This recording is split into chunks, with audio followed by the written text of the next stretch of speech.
Hello and welcome to Profiles in Risk. This is your host, Tony Cañas. Today I have with me Somil Jain, Principal and Senior Consulting Actuary at Lewis and Ellis. Somil, thank you for joining me today. How's it going? It's going well. Thank you for having me, Tony. I appreciate it. My pleasure. So for the listeners, so we were introduced a couple of weeks ago by a prior guest of the podcast, uh, David Dave Turnay, that's Turnay, right. a fellow actuary to you. I'm not an actuary. Uh, Fellow actuary, and I think Dave was on an episode or two with me. He just retired, and to celebrate his retirement, he introduced us. We had a conversation, and it was interesting. Um, so great to have you on the podcast. We always give the guest the chance to give the elevator pitch. So, what is Lewis and Ellis, and what do you do for them? Happy to answer that, but real quick, thank you to Dave Turnay for connecting us. Dave's been a great friend and mentor of sorts and just a wonderful person. So if anybody here does not know David Turnay, I highly recommend get in touch with him. He would love to chat with you. Um, Lewis and Ellis, we are a boutique consulting firm. We focus mostly on actuarial and related insurance purposes. I say boutique, we're decent size. We're probably about 150 employees and growing. And we cover life and health, PNC, accident, pensions, everything. We provide a wide range of services. So anywhere from reserve analysis, pricing analysis. We do a lot of work with the DOIs, helping them do reviews of companies when needed. My specific focus is first on the PNC side. I know nothing about the life and health side, right? But I know who to talk to, but I'm not a life and health person. I'm a PNC guy.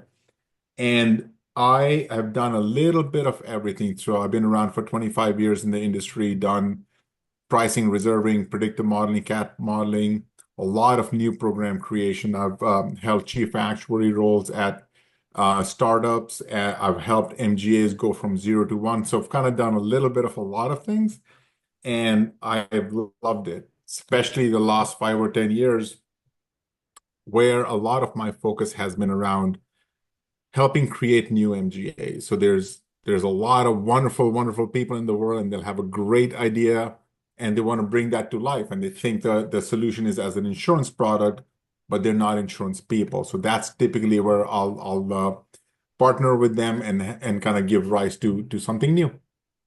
Perfect. Okay, so um, you must have been busy over the last few years. Yes, Uh, sir. and Yes, sir. and the maybe I'm wrong. Okay, so what I know for sure is over the last few years, tons of what I like to call insurtech MGAs, right? So kind of like tech-enabled modern MGAs. Uh, it's just much easier to stand up an MGA than it is to stand up a full carrier. So even if the goal long term is to build a carrier, we start as an MGA just because it's so much easier. Um, but what I don't know, and let's start with that question: has that always been the case? There's been a ton of MGA creation, and it just so happens that I've noticed it now because it's so visible within the insurtech world, or have we truly seen just a huge rise in MGA creation during the last 10 years with the insurtech revolution? I'm going to say the answer is a bit of both. Yep. There has been a huge growth, double digit year over year, probably averaging around 15% is some of the stats that I've seen in terms of the premium written by these, I'm going to say insurtech MGAs, as you described them, Tony, over the last 10 years, right? Compared to the industry as a whole has grown about 9%. So absolutely, you're Yep. not wrong in what you are observing, right? Anecdotally. The reason behind that, which is I think what your question was, one is that a few years ago, there were some public IPOs of insurtech MGAs, right? Which have had a interesting storyline to them, right? And I'm not going to spend a lot of time talking about them, but what has happened is they've brought this to life a little bit more, right? And a lot of people refer to them as InsurTech 1.0, have had their share of dark days, but they've really showed this as a possibility, as an option. So you're seeing, and back especially in 2021, for instance, there was a lot of money going into investments towards new InsurTech MGA products. Has slowed down since then, no doubt about that, but still way above the, say, 2020 and prior values, right? So you are seeing a lot of investments in here. Um, Technology has obviously been a big driver. I'm not going to expand much on that because I think we all understand it, right? There's new data available. There's a lot of people that are saying, hey, it used to take years to stand up a new just policy admin system, and there's players in the world now that are saying, I'll do it in weeks, not years. In fact, here's a sandbox, go at it. Like you can probably do this in hours yourself, right? So there's a lot of entities, people like myself that are becoming service providers and saying this is a niche that's sizable enough that I'm going to be able to add value here, and it's particular enough that you kind of need to have insurance knowledge, insurance background to add value there. So there's legal and compliance people that are specializing in insurtech MGAs. There's tech that's specializing there. There's actuaries like myself. There's policy language people. There's data providers. There's industry service providers. So you're kind of seeing this almost like a cottage industry growing around just insurtech MGAs over the last few years. Okay. Um, who is it usually coming to you? Is it somebody who has a cool technology, or yeah, where do MGAs generally come from? Yeah, all aspects of life, and of the people that come to me, I'm gonna say maybe these are rough numbers, right? I haven't tallied this, but I would say a third of them, I actually tell them insurance MGA is not the right answer for you. And the reason is they, what they're, question I ask is, what value are you adding? What are you really creating? What's new? What's interesting? What are you doing better than anybody else that has done in the past, right? And they'll talk about what they're doing. And a lot of times it's, hey, I have this really cool new data, or I'm creating this really new service that's going to help you underwrite better risks. That's fantastic.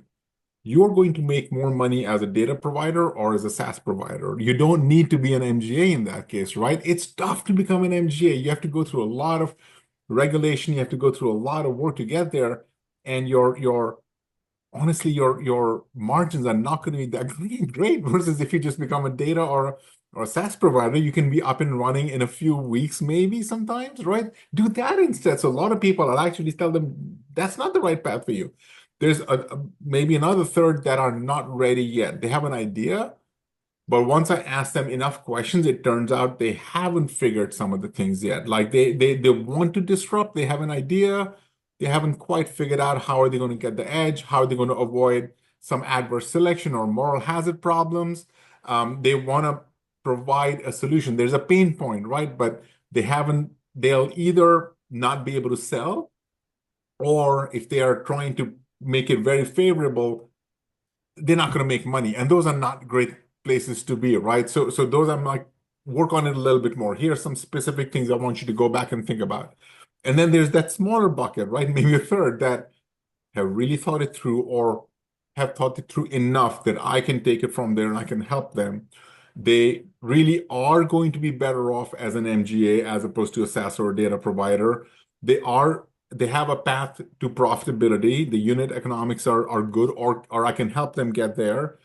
I can see some capacity providers that might be interested in a product like that, right? So when enough of the stars start to align, that's where I'm like, okay, now let's talk. And they come from all aspects of life, Tony. A lot of what I'm seeing right now is clean energy, for instance. That's a good one right now, where people are, they were, let's say, owner operators in the space. They know the space really well. They know what the problems are that are not being addressed by insurance, and they have a better idea. And this is where we're like, this is a big space. We can make it even better. Let's put our energies together and create something. We're getting a lot of things in I'm going to say like general pain points. Think about all the things that as a parent you struggle with certain things. Student transportation is one that I'm working on something right now. There's a few other areas where as an individual you're like these are annoying, painful things. And somebody says, yes, there's enough people that feel that's annoying. Let's create a solution.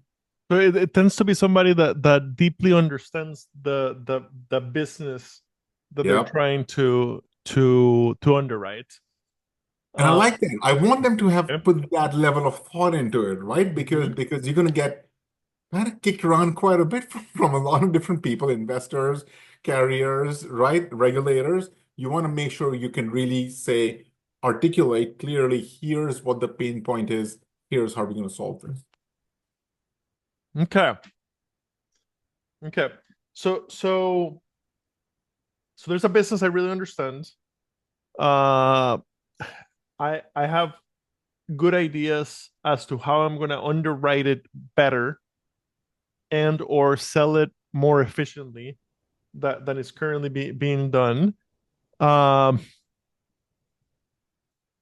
what? Why do I need an actuary? Like, what is an actuary gonna do for me? Yeah.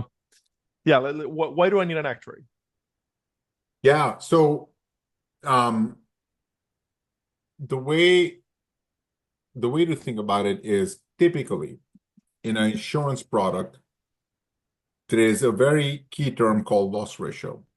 And that's very simply stated, it is the ratio of your losses to how much premium you're going to collect.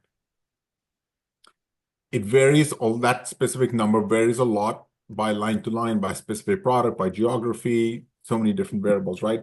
But typically, that one number is the biggest piece of your expenses. So of all the premium you're collecting, that is almost certainly the largest chunk. You want to get that right. If that is up or down by 5%, 10%, that can be enough to make or break the business. So you want to have a way of making sure that your initial estimates are reasonable. They'll never be perfect, right? This is not a perfect science. We are not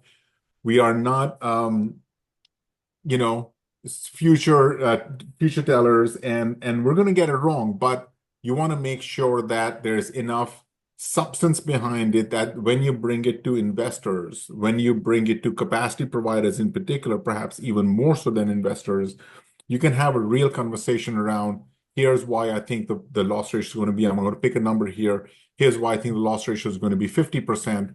And they're going to come back to you and say, I don't think so. The industry is running a 75% loss ratio on this. Why do you think you're going to be at 50? And that's a conversation you want to be able to have with them. You don't need an actuary for that, but it goes a long way to be able to say, hey, here's why I really looked at the data behind this. Here's why I think we can do better. Here's the missing data, or here's the missing structure, or here's why, how are we going to underwrite this differently? Um, a lot of times there's other challenges, such as not having a lot of historical data. There's a recent program I put together where it's a brand new. We are literally creating the first product of its type. There's no data behind this, right? So you have to really be very think about a lot of the fundamental definitions of how you kind of create insurance products and really think about how am I going to define what the loss ratio is going to be and be able to support it because this is going to be really, really investigated by capacity providers. It's ultimately their loss if you get it wrong. So they're going to try to really make sure they have tried to poke as many holes as they can. That's a very good question. How much data do I need to have a realistic chance of getting an MGA off the ground? Well, the technical definition is a shit ton. So um, there is no right answer. There is never a right answer. The more the merrier. In a perfect world, so I'll give you this example, and you'll laugh, and you'll understand why. Because I've had conversations with innovation arms of large carriers. They'll come to me and like, "Hey, you're working with a bunch of MGAs. We'd love to be a part of that. Can you bring that new innovative products to us first?" I'm like, "Okay." We'll have a conversation. I'll talk to them about it. And I'm like, here's the very new innovative product. They're like, this looks great. We love it. Can I get the last 15 years of insurance data on this, right? And I'm like, just think about what you're saying, right? And they're like, well, we can't write this. You have no data on this. I'm like, well, when you ask for innovative products, what were you looking for? Innovative products that have been written for the last 15 years? Uh, Um, so in a perfect world, I would have enough data to support why we believe a certain loss ratio exists.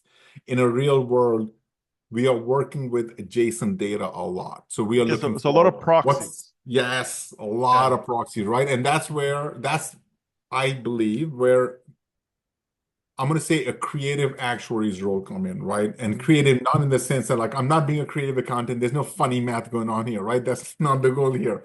But it's creative in the sense that we are taking data from A and saying, well, this is not directly applicable, but it's close enough. How can I make some adjustments to make it more like B, which is my end goal? How do I take it from what I have to what I need? I know it's not going to be perfect. Where can I do some sensitivity testing around my assumptions? Where can I kind of use maybe historical data, or where can I say, hey, this has been done in a different environment entirely. I'm going to bring some data from there. How can I use that to justify my assumption? And if I cannot, what's the best case scenario? What's the worst case scenario, right? So there's many different ways of having the conversation to kind of show all the right stakeholders why we can get Okay. somewhere reasonably So well. so so okay, so for example, when Uber and Lyft first came to be, I don't know, 10 years ago or so, right? We had no idea how to insure it. Uh, so basically the actuaries would have dug into, okay, so it's kind of like a taxi, kind of like a limo, kind of like a private driver, but there's no work comp exposure because it's not an employee, and basically start bringing data from those worlds and then modifying it to, well, the drivers are not professionally trained, right? They're just regular drivers, so they're probably less safe, kind of thing, but they'll drive less miles. So basically that's kind of what it looks like when you're building a new product. I'm going to throw some more monkey wrenches in here, and Okay. that's when you'll truly appreciate this. That's a great example, by the way. I'm glad you picked that one. So TNC has been one of those coverages where, for the longest time, carriers just kind of said, like, basically, I'm not kidding you, Tony. They're like, this doesn't exist. They literally pretend that this doesn't exist, and we're just going to ignore it because it's going to go away. Like that. Of course. It's shocking to me how many like traditional large carriers took that approach. It's like uh, we don't know what to do with this, so we're just gonna pretend it's not. But we're watching it. Don't worry about it. We're watching it, right? Like you kind of almost you saw that even in shareholder reports. Like we're watching it very carefully, right? What does that mean?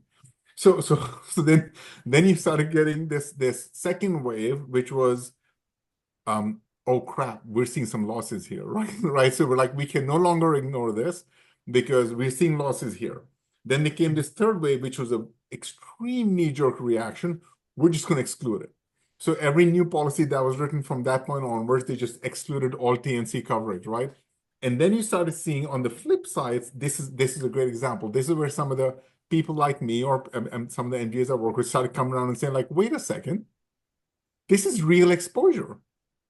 It's being ignored, it's being left out, and nobody is actually providing coverage for this. This is a great example of a place where a new MGA can step in. Now, this is going back several years, right? But if you transport yourself back in time, I can come in and I can create something here.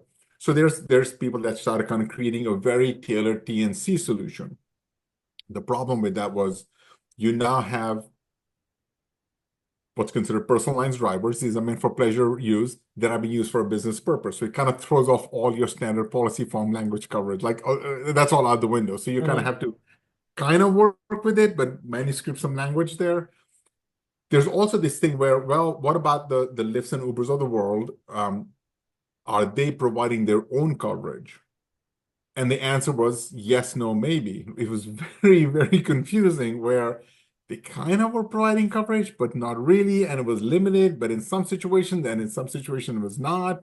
And then they started defining these stages where, depending on whether you're on your way to pick up a ride, whether you have a ride, well, what happens Well, after? Are you on is or the off app the on? clock Is the app yet? off? I sat in on so many This became a huge tech thing, right? conferences Because about it that. was Yeah. extremely unclear when different coverages kick in. So now you have carriers that are in theory ignoring or excluding the coverage, but aren't always able to tell whether somebody is, and I'll share this. So one of the carriers I was working on, we started looking at this data, and people would overwhelmingly deny that, yep, I'm not a TNC provider, not a TNC provider. We would start looking at their data. They were making a lot of trips to Newark Airport. I mean, you can only have so many cousins you're picking up from the airport back and Uh, forth, right? Your spouse is only going there so many times, right? You can kind of draw out, you can map out their routes exactly. I'm like, I know what you're doing here, right? uh, You have an exceedingly large proportion of, call it 9 to 25 minute trips. I think I know you're a TNC driver, right? So this is where data is your friend. You can start picking up on a lot of these things and say, hey, this is a problem, right? You need either to get coverage or we're going to take you off of your books because believe it or not, there's coverage to us here, right? So this is where you have to be very smart about using technology. okay. Okay. So once we have the right idea, we know how to underwrite it, and we have found or modified the data. So now we need paper and we need reinsurance backing. Okay. Uh, Obviously you can help. Like you play a big part in helping us with the reinsurance backing. Do you also help with getting paper, or how does that Yes. process work? So so this is where my particular role ends up expanding well beyond that of a typical actuary in this situation. Because if I was just playing the role of an actuary, I would say none of that is my business. Go get your paper, and I'll do your loss ratio analysis. Right? That does not work in this world at all. What I've realized is a lot of my work ends up being, hey, here's what you need to do to even put the deck together for capacity. Here's what you need to do for investment. Here's what you need to do to get underwriting guidelines written up. Here's what you're going to have to do in order to make sure whatever we create actually talks to your policy admin system. And by the way, here's ABC policy admin systems. Don't even bother talking to them. They're not the right solution. You should look at X, Y, and Z instead. They are much better at your type of solution. You're going to need a lot of data. Here's some of the providers you should be talking to, right? So my role ends up being so much more than the actuarial function. That is absolutely there. That's kind of where it originated for me. But this is the part of my job that I love, where it ends up being so much more beyond that, right? A lot of times, believe it or not, Tony, it ends up being like almost kind of being a psychologist to them, right? Where we're having the conversation. I'm not kidding you, where it's like, well, shit happens. Like you're gonna get rejections, and or a lot of times it's like, well, here's what the capacity provider said to you. Here's what they actually mean, right? So and here's what you need to do differently. I end up having a lot of these conversations. Your specific question around I'll give you an example, right? People love talking about scale and how they're going to grow because that's how they've grown up in the, I'm going to say, tech world, where growth is everything. All they care about is that 400% year-over-year growth, right? That's the only number that matters, Which and is a that's what they tell great way investors. to commit suicide in insurance. Yeah, right, that's what they tell investors. And Uh, then I'll get on calls and I see them saying these things to reinsurers, and I'm going there like, no, stop it, stop it. That's not what reinsurers want to hear, right? They want to talk about unit economics. Let's get that in front of them. After the first couple of times I was on some of these calls, that's when I started having pre-meetings with with the founders before they would meet with the capacity provider or with the reinsurers, and gonna go through do's and don'ts. Like, here's what you want to tell them, and here's the conversations you want to have. And they're like, well, don't they care about growth? They absolutely care about growth, but the way you've contextualized that is different from the way you talk to investors. Investors, just all they want to hear is you're going to get to X billion dollars in revenue. That's all they care about.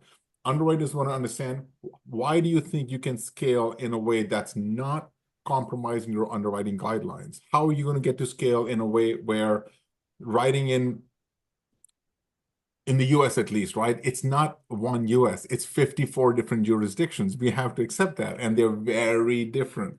So just because you launch a product in a state like Arizona, which is very easy, that's not going to translate to California and New York of the world, right? And that's a conversation so I prep the founders with a lot of these, and a lot of times where it's going is they'll just say, can you just join the conversation and answer those questions on our behalf? I'm like, yes, but you still need to understand this. I'm not just going to be there, be a puppet. Like, we need to talk through this, make sure you and I are on the same page before I commit that this is how we're going to do this, right? So there's a little bit of back and forth, and there's a big chicken and egg as far as paper and reinsurance capacity is concerned, right? Because there'll be fronts that'll say, I'll give you the paper once you show me you have reinsurance behind this, and reinsurers will say, well, I'll give you reinsurance capacity, but I need to see paper. So you need to have a lot of these conversations simultaneously, kind of get all of them where they're elevated and they're all having very good conversations. And that's where you kind of say, hey, let me bring this reinsurer in the same conversation as this capacity provider, as this front, because I think they're doing this.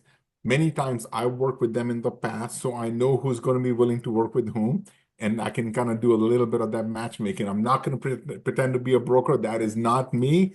There are brokers that do a very good job with that, but I can often help facilitate that conversation, and especially if there's people that I've worked with in the past, that goes a long way. Okay, so the other team players that we'll need to get this off the ground, a reinsurance broker, uh, and then okay, There's probably a dozen, right? But in my mind, this is a Somil opinion, not a this okay, may or may not be a shared opinion, but this is a Somil opinion, right? The two most important people you need to have is a lawyer and an accountant.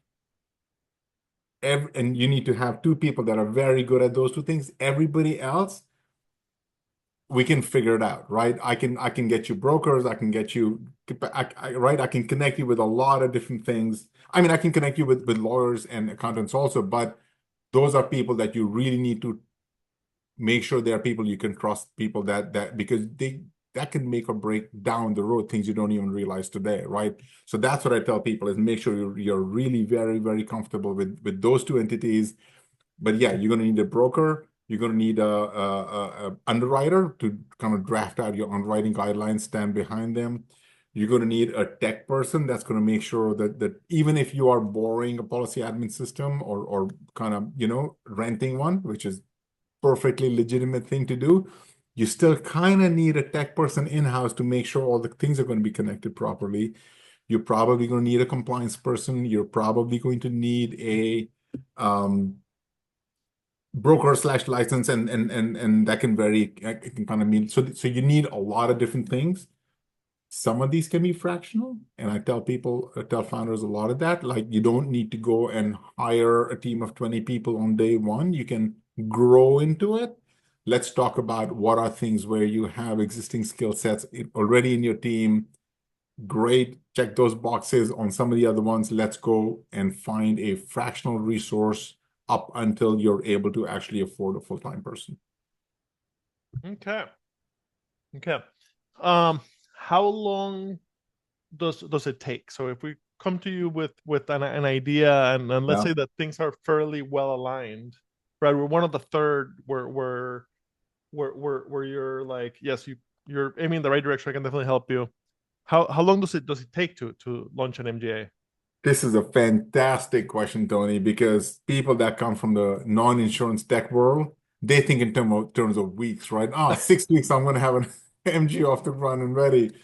And the conversation I have with them is like, no, no, no, we're talking months, possibly years here, right? And that's remember one of the early discussions we were having when I said I discourage probably maybe two-thirds of the people not even to build an MGA. This is a big part of the reason where you need to be able to say, hey, I have a way to financially sustain myself for at least the next 12 months, 18 months maybe, because I'm not getting paid during that time, right? Can I do this?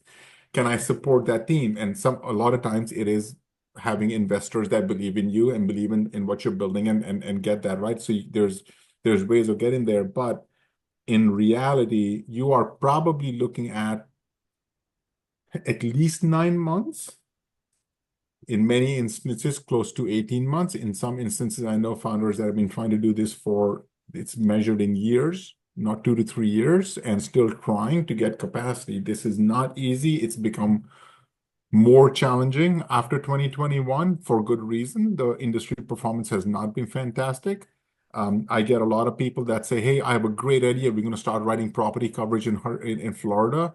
And I tell them, "Great, you should plan on not getting paid for probably 5 years at least before you get capacity, right?" So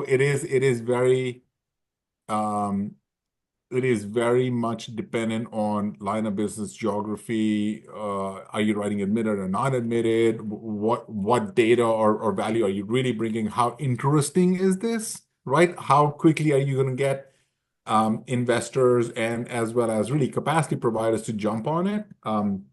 People think that's going to be easy, but I'm going to say getting capacity is probably the single biggest challenging out of this entire process.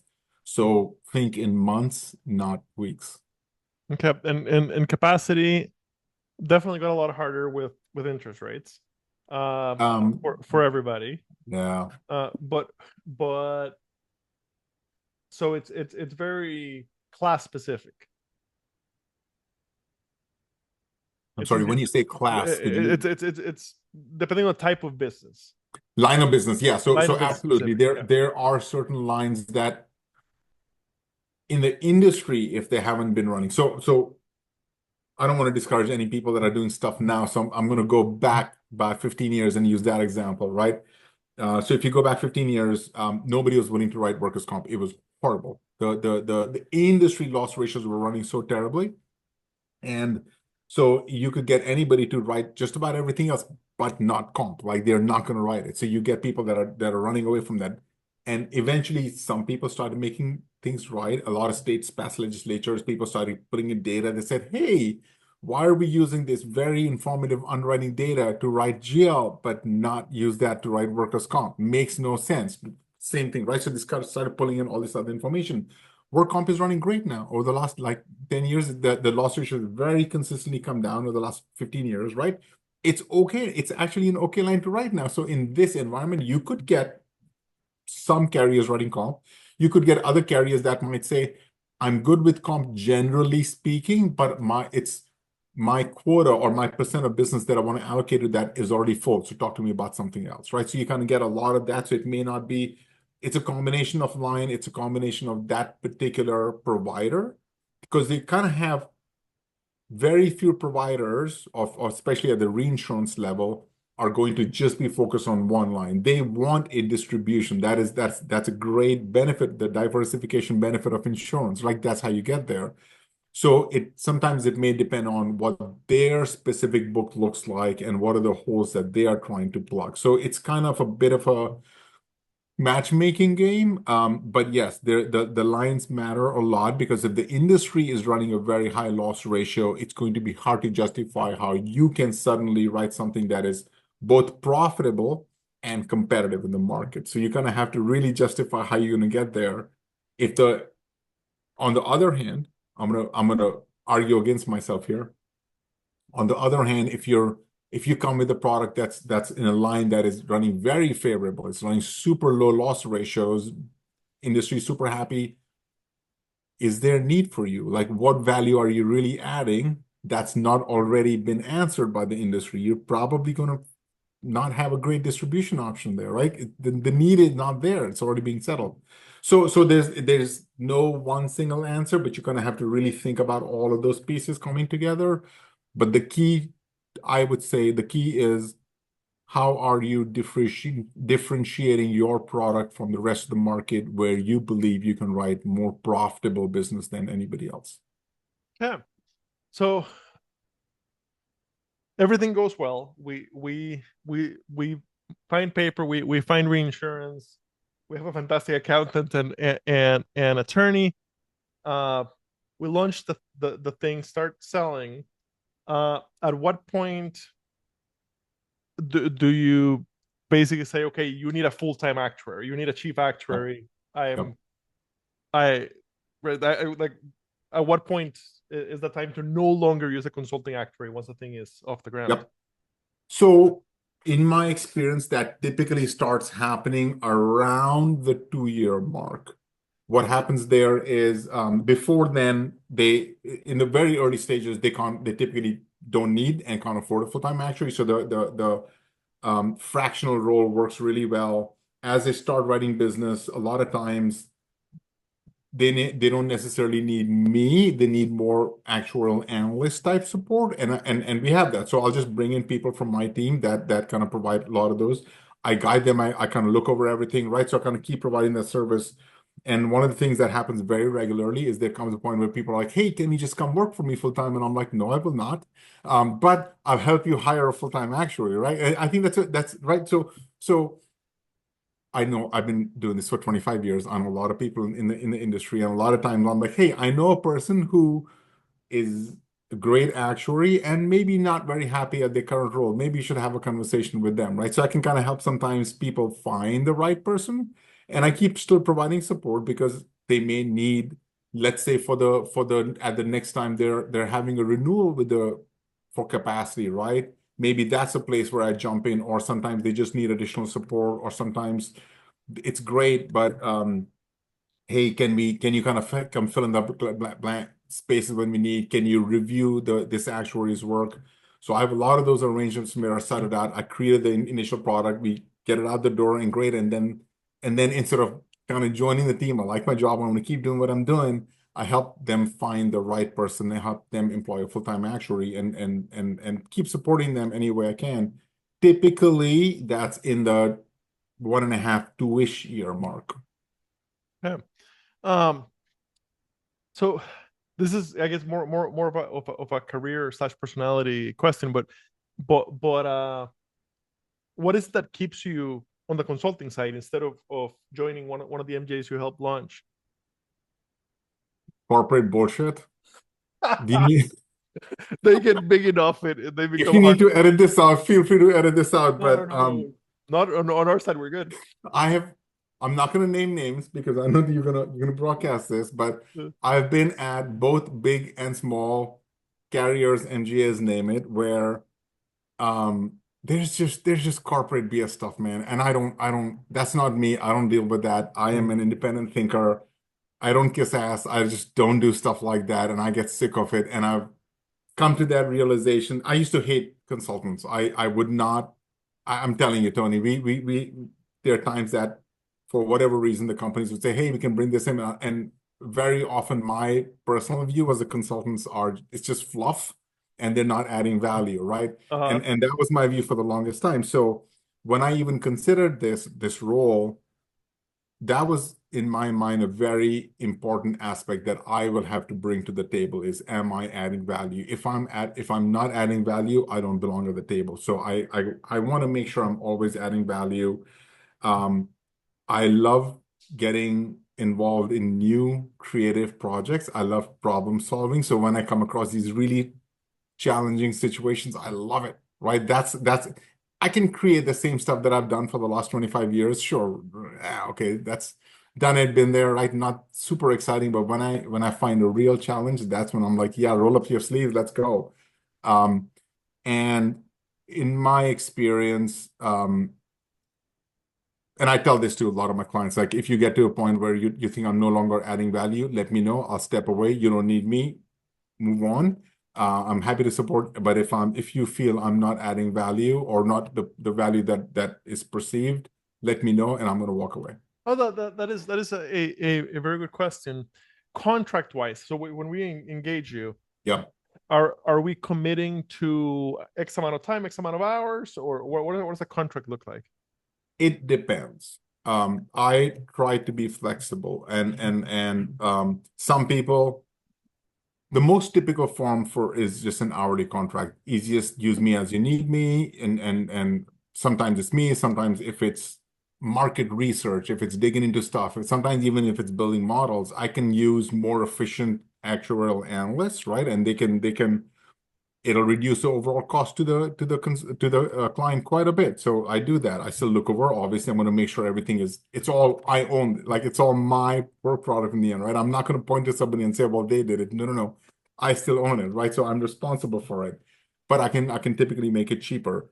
There are instances where people say, hey, we would love to have you do anywhere from 10 hours a week up to 30 hours a week of work for us on a pretty consistent basis. And that's where I can come do retainer agreements where we're not tracking every single minute of my time. And usually I'll jump in calls and answer emails. I'll do whatever they need just to, right, keep things going. That way they don't have to worry about, hey, I have this investor call. I'd love to have him, but do I want to rack up the bill for an hour? I don't know about that. What if the investor that doesn't even show up, right? So it kind of takes away all of that stuff and it makes it easier for them to say, hey, you're just going to help us launch this product, whatever it takes. I I can be as flexible as the client needs. All right. Awesome. Within reason. Within reason. Awesome. So I've learned a lot about MGAs and kind of how they get off the ground. So thank you. This is very, very, very interesting. When this goes live, I'll tag both you and the company on LinkedIn. So yeah, if you listeners, if you got a great idea for an MGA, you think you can underwrite this thing profitably, uh, schedule a call. Tony, this has been fantastic. I appreciate all the insightful questions. Yeah, happy to support anybody. I'm always willing to talk and listen and guide people. It doesn't even always have to be a consulting agreement. If it's just a little bit, I'm happy to point you to the right person. I've grown to love this space and happy to help others. Awesome. Thank you very much for your time today. Thank you, Tony. I appreciate it.